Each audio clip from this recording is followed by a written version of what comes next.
Hi, everybody. I'm Peter Travers. Welcome to Popcorn, where we tell you what is popping in the culture and what pops more than Brooklyn Nine-Nine, which is going tomorrow night to end season 4, happily renewed for season 5. So my guest here, Terry Crews, you're a happy guy. You'll be doing. Did you do the peck It's thing? popcorn. It's called Look at popcorn. that. It ripples when you get renewed.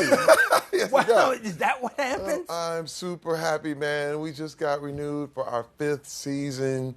We already had 91 episodes in the can. Now we get to cross over into the 100-episode territory. Oh, that's when you become a billionaire. This is where You didn't make it. Make it rain. No, I'm No, come on. Well, the thing is, we're actually going to have a huge celebration on our 99th episode, which makes all the sense. What it's happens Brooklyn Nine-Nine. on Brooklyn Nine-Nine when they celebrate? I don't know. I don't know what they have planned, but they said it's going to be big. They said it's going to be a big deal. So I'm really very, very, very happy. The 100th episode residuals, billions now. You already made billions at football. The NFL, right, come on. But yeah, first of all, come on. First of all, I mean, in this climate, when you're talking about entertainment and people are picking up, people are saying 8 episodes is a full season. And now they do. It's right. It's really a new climate where you get. It's very rare that you have a show reach 100 episodes in this day and age. So this is like rare air, and I'm so happy. And the fans love the show, and we want to keep giving it to them. Well, you will have That's it. right. But I'm watching the muscles ripple, Yeah. and I'm thinking, when does that happen? Do you have to be happy? Yeah. This is a happy you can't joy. It just this happens. Is not a sad percolate. This is a happy percolation. I'm telling you, people, I've seen him do this without a shirt. Oh, it's Don't good. ask me This when. is through a coat, through a suit, through tie, it through just comes shirt, through everything. through everything. What were you, 6 years old when you woke up and that happened? No, this is what happened. I had no girlfriends, and I was about 12 years old. So immediately you go to that. I'm trying to say I was alone, and all of a sudden I was like, hey, and I look down, and that's just what little boys do when they have nothing, and there's no girlfriends, and you're very sad, and all of a sudden you just do stupid things in the mirror. You're going to depress all of these 12-year-olds. No, because you grow up getting 100 episodes and getting to do this on Popcorn with Peter Travers. It's just that there's no way for those 12-year-olds to do that. No. I was 12. No, I was 12, and I felt the little sensations. I had a little bird chest, and it starts very small. We would need an electrical prod to do that. Did you like, always have the energy that you have now? I do. I mean, where does it come from? You know what? It comes from, this is the thing. My energy is a decision. A lot of people don't realize it, but you have to make a decision to be happy. You have to take the day. And what happens is, if you don't take it every day, eventually you forget how to take it. You forget how to be happy. You don't understand. So all day, or the rest, you'll go weeks and months and years, and you don't realize you could have taken it every day. So it's a decision. But a lot of people go off and think it's a feeling. And it's like marriage. You know what I mean? Everything is in some Everything way. is like marriage, because there's a lot of times you're not going to feel in love, but you have to decide to be in love. You know what I mean? It's kind of like once that kind of magic wears off, about year 3, I have year to watch 2. what you're saying if I'm agreeing with you. And my wife is watching. I'm just telling you. What do you mean you're not in love? No, you don't have to feel work in on love. it. You are in love, but the feeling sometimes, some days you see it's a gray day in New York. So you just say, well, man, maybe.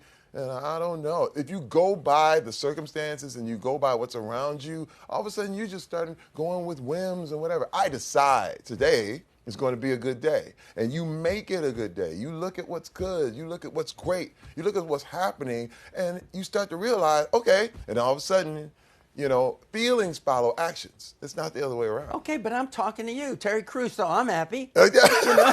So we'll just stay happy. There we go. We'll stay happy. Let's talk a little bit about your character, because it is the last of season 4. Yes. You're not going to tell me now, because we're live, right. what actually happens on that show. Right. But I love this sergeant because, the guy had a real weight problem.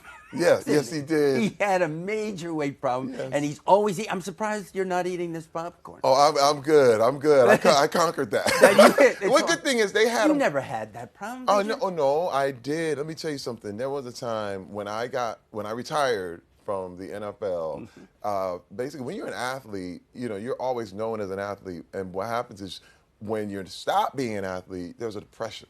There's something that happens because you sit there and you're like, man, I used to be this, and what do I do? It's called the transition, and everybody knows what it is. And let me tell you, there's a lot of football players that you see in the news that have a hard time going through the transition because it is. It's a big adjustment. it's huge because all of a sudden you're the king of the world. Everybody loves you. You're a giant. You're super. You're larger than life. And then all of a sudden they don't know your name. They don't know your number. They don't know who you are. You're not on the team. It's like, but goodbye. And I went through a depression. And what I would do is I would sit up, I remember like 1 a.m. This is back when they had Blockbuster Video. This is back in the day. I would go get a video, get a movie, sit in there and eat hamburgers and fries and a whole bag of cookies. And I gained like 30 pounds. And I remember and my wife came up behind me and pinched my back fat. And I was like, whoa, what are you doing? Oh, hey, don't touch me. And I was mad at her. And she's like, no, honey, it's cute. I was like, it's not cute. This is not cute. Don't touch me there. Yeah, don't. You're touching something that's not even there. Yeah, see, and that was the thing. In my mind, I was this big and shaped up, but I was slowly gaining and slowly getting out of it. But it was the depression, and I learned that a lot of the eating thing and any problem with eating has a lot to do more with your emotions. And I discovered I had to just change it. And I went into the gym and been working out ever since. And that's the thing, because you got to go off how you feel. When you're working out, are you doing something else? Are you listening to music? What is going on in your head? You know what I like to do is weird. I listen to podcasts. I listen to audiobooks. I'm a big audiobook guy because I like to learn. I listen to history and stuff about. It's funny because while you're in school, you don't like it. You don't do any of that stuff. And when you're out of school, you're like, I want to learn a little bit more about World War II. You know what I mean? And I do, and I pick up a audiobook, and then I just let it soak in. And you're like, man, I never stopped going to school. That's the thing. It's kind of like, it's wild because I've seen where a lot of people that I've been to school with, they're like, I'm done, got my degree, the whole thing. I feel like I'm never going to stop learning, just grabbing a book, learning something, and it just blows me away. People usually are saying, no, now I can just play around. Yeah. I don't have to do this. Oh, and no, you're doing all the right I'm not, stuff. Dude. What's your secret? I like being busy. I got energy. I'm sorry. You call yourself Terry the Amusement Park. That's right, because I'm funny and scary at the same time. The scary? No, come on. In the Friday movies with the Cube, yes. You're terrifying. Yeah, you come up to him. That was bad. Oh, man. Oh, but I knew what I had to do in that movie, okay? It's the big thing about being an actor is you have to know your purpose. You have to know why you're in a scene. And I remember in Friday, it was like my thing was to put pure abject terror into the character. You know what I mean? And what happened, it translated to the audience because they were like, oh my God. That was one of the first big roles I ever had. It took me years. People were actually scared of me for years after that. Even though it was a comedy. It was a comedy, but except for you. It was crazy. Oh, no. I broke it. There was none of that. But you're in Expendables movies, You had the last one with that machine gun. Yes. Terrifying. It was great, man. But it's fun. You know what? And it's weird because I do a lot of comedies now, but there may be a time, and it's funny. I was talking to my manager, that there may be a time where I just do 10 years of straight drama, and I love just flipping either way. Well, even though it's a comedy, everybody hates Chris. Yeah. The dad that you played in that had his moments where. Because I loved him most because he had a price on everything. Yes, it was great. That was 39 cents of oatmeal That's right. you threw away. That's right. That's 99 cents of chicken That's right. that you decided not to eat. What is going on? But you know what's fun and what's so amazing? I remember I was hosting an award show for the Bentonville Film Festival in Arkansas. It was awesome. Yeah. And we were, after the show, it was awesome. This guy comes up to me out of nowhere, and he's in tears. And I mean, he's crying. And he said, man, I always wanted to meet you. He said, I grew up without a dad. And he said, you were my example of a dad to me. And I flipped out. I gave the guy the biggest hug. And I was like, man, this is awesome. You don't know how you're influencing people. You know what I mean? And again, Everybody Hates Chris was years ago. Here is a man who's a grown man. He was a young man, but he was about 25 years old. I'm sure at the time he was probably 12, 13, 14. And it's like you don't know the influence and the large scale impact that a character like that has for people, especially in an African American family who didn't have experience a father that liked Julius. You know what I mean? And it was just he was in tears, and I just said, man, this is why we do what we do. It made me feel so good. Well, look at you today, though. Yeah. Right? You got 5 kids? Yeah, and a grandbaby. 4 girls. 4 girls, a son, and a 7-year-old grandbaby named Miley. Wow. Yes. So surviving that takes something. Yes. You're surrounded by women. That's right. All the way. You have no chance. No, I like female energy. In fact, I'm very in touch with my feminine side. Are you? You can tell. I can tell. You know the way you know what I mean? I like it. To me, it makes me a more balanced human being. You know what I mean? Have you ever seen a guy who's too masculine? You know what I mean? It's like he comes in, armpits are funky. You work with them all in the Expendables. Oh, man, I work with them all in the NFL. You know what I mean? You have, yeah. In the NFL, all the all that stuff. It's like, man, somebody take a shower, okay? Being around too much masculinity is a problem. I'm very in touch with my feminine side. It balances me out. I feel really cool with that. But when I see Brooklyn Nine-Nine and I'm looking at your character, they seem to be stealing your life. Yeah. Oh no. To create this character. Oh, they did, and it blew me away because there were things I was talking to the writers about, things I talked to the producers about, and all of a sudden I'm trying to. This is in the script. Hey, wait a minute. They put all these things in there. I told them a long time ago that I said the minivan is the best vehicle for families. I don't care who you are, where you are. The minivan. The minivan is absolutely amazing. If you have more than 2 kids, you can put them in, put them out. It's like boom, boom. It's like the family bus. They put me in, and all of a sudden they put it in the show. Bam! I have a minivan. And I was like, oh my God! And it became it's still a running joke. Even in one episode, they had Jake and Amy driving my minivan. It made it so cool, but it's good because the character is named. I'm the only character who has this actual name, which is Terry. So it's Terry Jeffers, Terry Crews. It makes all the sense in the world. I think you should be getting double paid. You should at least, because they're stealing your let's talk to them. Make them. I think can these you guys. Call what's their the problem? And let them know. It's time for them to do this. So I remember seeing you on some show, and they were saying, what actor on the show is most like his character? That's me, man. It's you. It's me all the way. Everybody else is completely different. They keep giving me daughters every other year, too. I had another daughter on the show last season. So another one. Now I'm sure there's going to be more daughters coming, because I got 4. So they want my life. There's probably more kids coming. So we see that this life is good, but you're from Flint, Michigan, yes. a place having a tough time in life. You grew up how then? What was that reaction to you with growing up as compared to characters that you play? Well, it's funny. I look at, growing up in Flint, you got to understand what Flint was. Flint was, at the time, it was, General Motors was the #1 corporation in the world. It was like being in Apple or Google. Look at Michael Moore's Roger and Me. Exactly. Now, I lived that.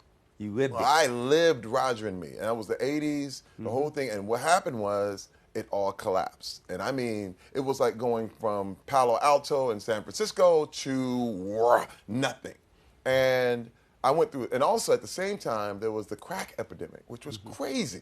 I mean, it was wild. Everything was getting stolen. People were getting killed. And it was a wild time. And I knew I had to leave. I knew I had to run and go. And so sports was that way. Now, but I was an artist. Painting, drawing, the whole thing, but I knew they weren't going to give me a full ride scholarship to paint. So I had to play football. And but I knew I had to get out because I saw it was falling. And then, what's wild is over the last few years to see what happened with the whole water crisis. It's been going on for a long, long time. And listen, they still don't have clean water. That's what's so crazy. Even after the election, after all the presidents, hopefuls came there. And it's your home. It's my home. So what do you do? What can you do? I'm doing. What can you do? That's the real question. You got the energy to do it. But let me tell you this. My vote. I'm going to tell you this right now. And what's so wild, and this is wild. I live in L.A. And people are like, hey, man, you need to come do something about Flint, Michigan. But the people who are in Michigan decided, you know what? We're going to leave it up to somebody else to do something. And I'm going, wait, but you live in Michigan. Mm-hmm. You are there. And you know what's happening? It's there's like 2 states, which is kind of crazy. There is Flint, proper. And then there's the nice cities that are all around there who are totally ignoring Flint, Michigan. And it's right there. You know what I mean? And I say, why are you're allowing this to happen? Why are the governor, why are not the government, Michigan's government should be moving on all of this. Yeah. But no one's doing anything, which makes me flip out. And I'm going, Well, I live in California. You have politicians calling me saying, hey, I need to come over there and do something. I'm going, dude, I'm not the state representative. What are you talking I'm about? thinking maybe you should be.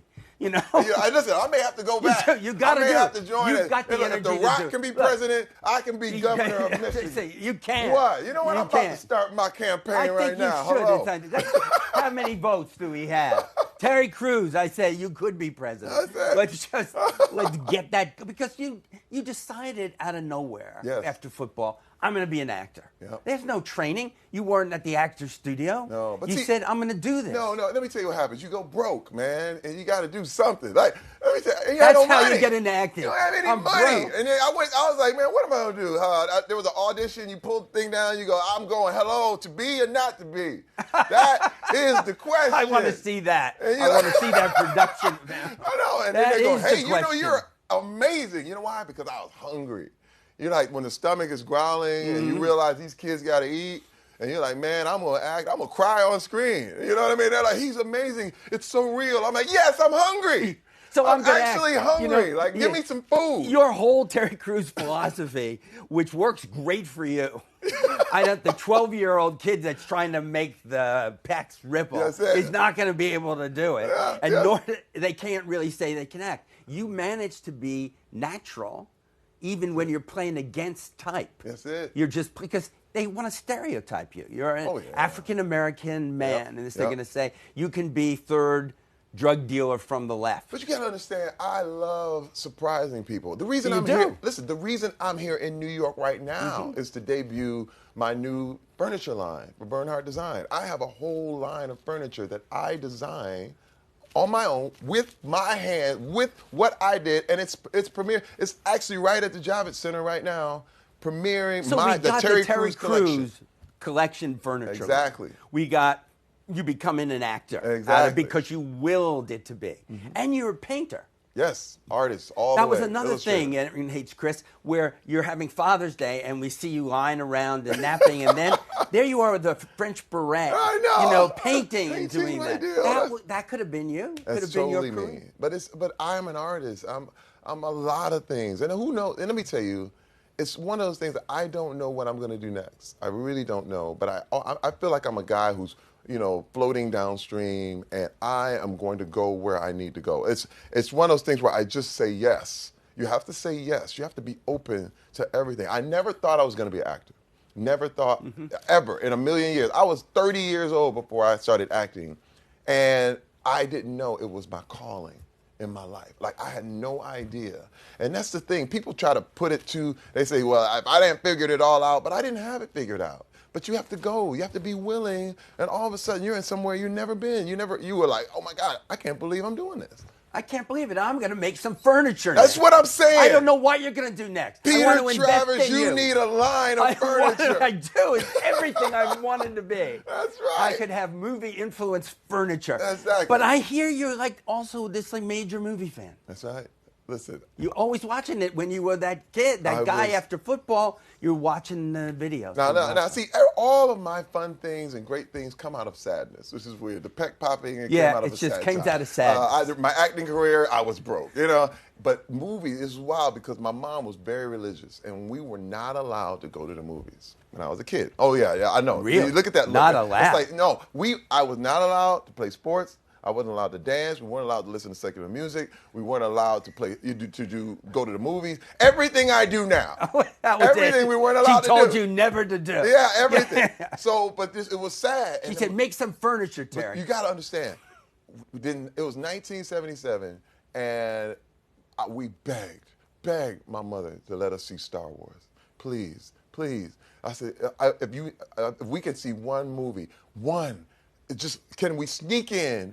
Please, just give me a half an hour. We won't watch all of it. Okay, the credits come, we'll close our eyes. But can we go into the theater and see Star Wars? And you know what she said? I'll let your aunt take you. my aunt took us to the drive-in. I saw Star Wars, and it changed my life. I said, I'm going to be involved with entertainment somehow, some way. I didn't know I was going to be an actor, but I was like, somehow, some way, this changed my life. And I saw Star Wars. It blew me away, and that was but it came out of a very sad time. Well, it comes out, I mean, Han Solo, he builds that, junk pile of a ship. That's right. And he That's gets right. out, He gets out from what he's doing That's to do me. that. That's So me. movies were always part of your life after that? Oh, my God. You had to beg your Always. mother, and then now you don't have to. You can see them yourself? Always. It's kind of wild because the church we were in, you couldn't go to the theater, but you could watch a movie if it came on TV. I mean, it's weird. So weird. So weird. I was like, oh, my God, what kind of sect am I in? We eventually got out, thank God. But, Yeah, I wanted to, free my Terry. God. He needs to get out.